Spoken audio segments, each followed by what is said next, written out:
दोस्तों, स्वागत है आप सभी का।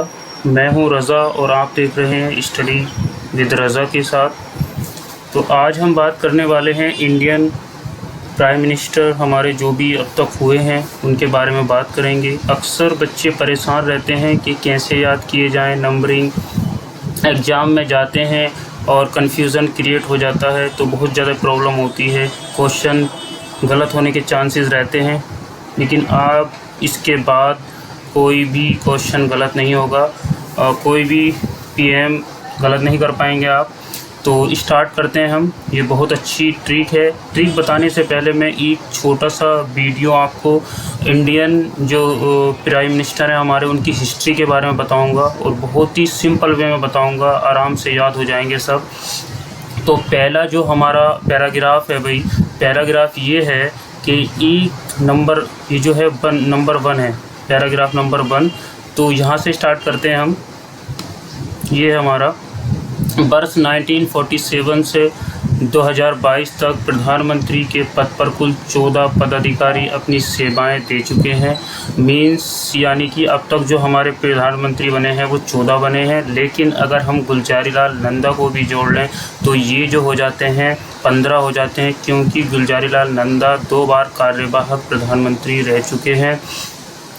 ठीक है, तो ये आंकड़ा 15 हो जाता है। अगर हम गुलजारी लाल नंदा को नहीं लगाएंगे तो ये 14 माने जाएंगे। ठीक है, तो भारत के पहले प्रधानमंत्री पंडित जवाहरलाल नेहरू थे, जिन्होंने 15 अगस्त 1947 में भारत के स्वाधीनता समारोह के साथ अपने प्रधानमंत्री पद की शपथ ली थी। लॉर्ड माउंटबेटन ने शपथ दिलाई थी। क्वेश्चन आ सकता है कि 15 अगस्त को किसने शपथ दिलाई थी, तो लॉर्ड माउंटबेटन ने। उसके बाद जो 3 बार और इन्होंने शपथ ली थी पंडित जवाहरलाल नेहरू साहब ने, तो उनकी जो प्रधानमंत्री की शपथ दिलाई थी वो दिलाई थी डॉक्टर राजेंद्र प्रसाद ने, जो हमारे भारत के पहले राष्ट्रपति बने थे। तो ये चीज़ें पूछ ली जाती हैं अक्सर एग्जाम में, तो इसमें कन्फ्यूज नहीं होना है। तो ये हुआ भाई, 15 वर्षों तक निरंतर इन्होंने अपनी सेवाएं दी। लगभग 16 साल 286 दिन ये अपने पद पर बने रहे पंडित जवाहरलाल नेहरू। उसके बाद इनकी अचानक मौत हो गई इनके कार्यकाल के दौरान ही। फिर उसके बाद जो है कार्यवाहक गुलजारी लाल नंदा साहब बने थे मात्र 13 दिन के लिए। फिर उसके बाद जवाहरलाल नेहरू की जब मृत्यु हो गई तो उन्हीं की पार्टी के थे लाल बहादुर शास्त्री साहब, तो वो बने प्राइम मिनिस्टर। इनके बाद उनका कार्यकाल 1965 में, और उसमें पाकिस्तान की पराजय हुई। युद्ध के बाद ताशकंद में एक शांति समझौते पर हस्ताक्षर करने के लिए ये ताशकंद चले गए, लेकिन वहाँ पे इनकी अचानक मौत हो गई। पता नहीं चला आज तक उनकी मौत किस कारण से हुई थी। शास्त्री जी के बाद प्रधानमंत्री पद पर जवाहरलाल नेहरू की जो पुत्री थी इंदिरा गांधी, वो भारत की पहली महिला प्रधानमंत्री के तौर पर निर्वाचित हुई।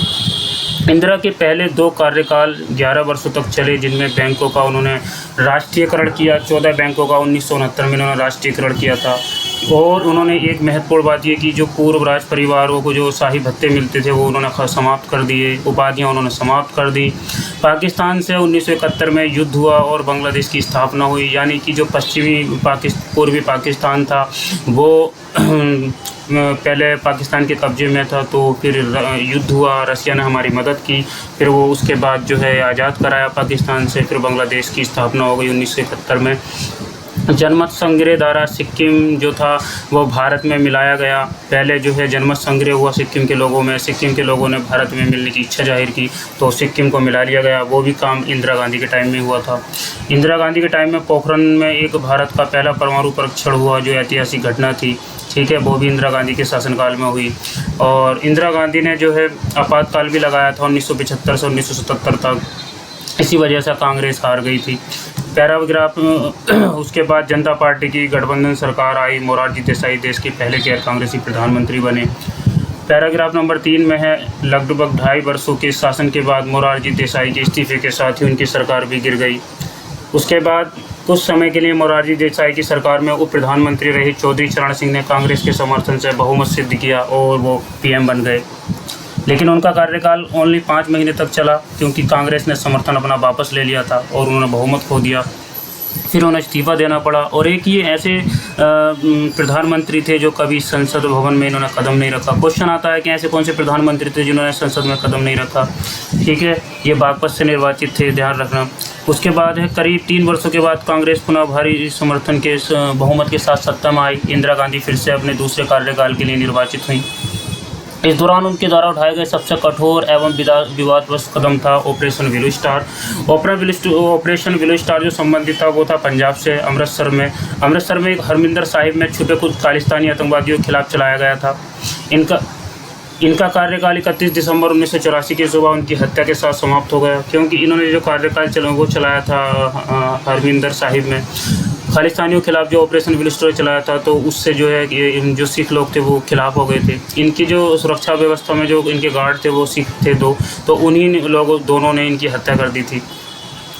इंदिरा गांधी की हत्या के बाद उनके सबसे बड़े पुत्र राजीव गांधी गद्दी पर विराजमान हुए और ये 40 वर्ष की आयु में पीएम के पद पर संभालने वाले सबसे युवा प्रधानमंत्री बने थे भारत के। उसके बाद पैराग्राफ नंबर 4, राजीव गांधी की हत्या के बाद विश्वनाथ प्रताप सिंह जो राजीव गांधी की कैबिनेट में वित्त मंत्री और रक्षा मंत्री थे कभी, वे प्रधानमंत्री बने। बाद में उनके इस्तीफे के बाद उनके पूर्व साथी चंद्रशेखर ने पार्टी गठित की और कांग्रेस के समर्थन के साथ लोकसभा में बहुमत सिद्ध करके पीएम बने। उनका प्रधानमंत्री काल अधिक समय तक नहीं चला। कांग्रेस की समर्थन वापसी के कारण उनका 1 वर्ष से भी कम का कार्यकाल समाप्त हुआ और उसके बाद कांग्रेस पुनः सत्ता में आई। इस बार पीवी नरसिम्हा राव प्रधानमंत्री बने जो दक्षिण भारतीय मूल के प्रधानमंत्री थे। इनका कार्यकाल भारतीय अवस्था के लिए निर्णायक एवं ऐतिहासिक परिवर्तन का समय था। इन्होंने अपने वित्त मंत्री मनमोहन सिंह के जरिए भारतीय अर्थव्यवस्था में उदारीकरण की शुरुआत की, जिसके कारण भारत की सुस्त पड़ी और खतरों से जूझती अर्थव्यवस्था को पूरी तरह बदल दिया गया। इन आर्थिक नीतियों को आगामी सरकारों ने भी जारी रखा, जिससे भारतीय अर्थव्यवस्था को विश्व की सबसे गतिशील अर्थव्यवस्थाओं में से एक माना गया। नंबर 5 है हमारा नरसिम्हा राव जी के कार्यकाल के बाद देश ने अगले 3 वर्षों में 4 प्रधानमंत्रियों को देखा। पहले अटल बिहारी वाजपेयी सिर्फ 16 दिन, ये 16 दिन हैं, 16 दिन। फिर HD देवगौड़ा, इंद्र कुमार गुजराल एवं पुनः अटल बिहारी वाजपेयी अतः वाजपेयी जी का कार्यकाल मई 2004 में समाप्त हुआ। वे देश के पहले ऐसे गैर कांग्रेसी प्रधानमंत्री थे जिन्होंने अपने पूरे 5 वर्षों का कार्यकाल पूर्ण किया। इसके बाद पुनः कांग्रेस की सरकार स्थापित हुई और प्रधानमंत्री बने मनमोहन सिंह। वे देश के पहले सिख प्रधानमंत्री थे। उन्होंने 2 पूर्ण कार्यकालों तक इस पद पर अपनी सेवाएं दी। उनके कार्यकाल में सरकार ने आधार कार्ड, सूचना का अधिकार RTI जिसे कहते हैं, आदि सेवाएं आरंभ की। प्रधानमंत्री मनमोहन सिंह का कार्यकाल 2014 में समाप्त हो गया। 2014 के चुनाव में भारतीय जनता पार्टी ने बहुमत प्राप्त किया और नरेंद्र मोदी जी को प्रधानमंत्री नियुक्त किया गया। वे पहले ऐसे गैर कांग्रेस प्रधानमंत्री हैं जो पूर्ण बहुमत के साथ सत्ता पर विराजमान हुए हैं और साथ ही वे अपने पहले ऐसे प्रधानमंत्री हैं जो आज़ाद भारत में जन्मे हैं। इनका जन्म 1948 में गुजरात में हुआ था। ठीक है, तो अभी भी जो है विराजमान है नरेंद्र मोदी साहब। तो ये थी हमारी हिस्ट्री PMs की। उम्मीद करता हूँ आपने बहुत अच्छे से समझी होगी और मैं इसकी प्रोवाइड करा दूँगा PDF डिस्क्रिप्शन बॉक्स में। ठीक है, एक बार ये आप थोड़ा सा रिवाइज कर लेना। उसके बाद मैं ट्रिक बताऊंगा अगली वीडियो में, बहुत ही इंटरेस्टिंग है और आपको मिस नहीं करनी है। बहुत अच्छे तरीके से ये पढ़ना है पूरा। मैंने आपको ओवरव्यू दे दिया प्रधानमंत्री का। मिलते हैं अगली वीडियो में और आप जो है अगर आपको अच्छी लगे तो ये सब्सक्राइब करना और शेयर करना। ठीक है, धन्यवाद। जय हिंद, जय भारत।